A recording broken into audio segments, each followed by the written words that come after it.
నమస్తే అన్న, అందరికీ నమస్కారం.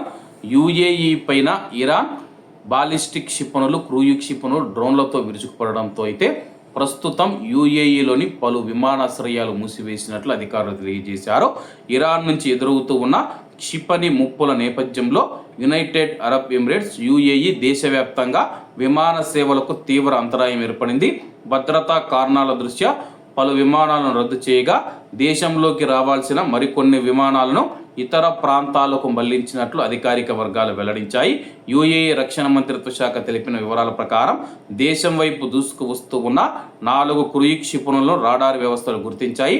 వెంటనే అప్రమత్తమైన ఎయిర్ డిఫెన్స్ సిస్టమ్ వాటిని అడ్డుకునేందుకు సిద్ధమయ్యాయని చెప్పేసి ఈ ఉద్రిక్తతల నేపథ్యంలో ప్రయాణికుల భద్రతే లక్ష్యంగా విమాన రాకపోకలపైన ఆంక్షలు విధించినట్లు అధికారులు పేర్కొన్నారు.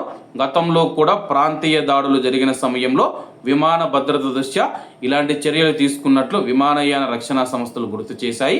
పరిస్థితిని నిరంతరం సమీక్షిస్తూ ఉన్నామని, ప్రయాణికులు అప్రమత్తంగా ఉండాలని చెప్పి అధికారులు సూచించారు.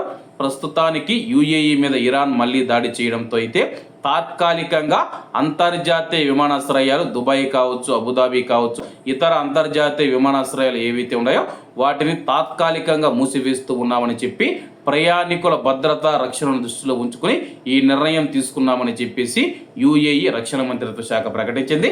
కాబట్టి అందరూ బాగుండాలి, అందులో మనం ఉండాలి. అందరికీ నమస్తే అన్న, జై హింద్.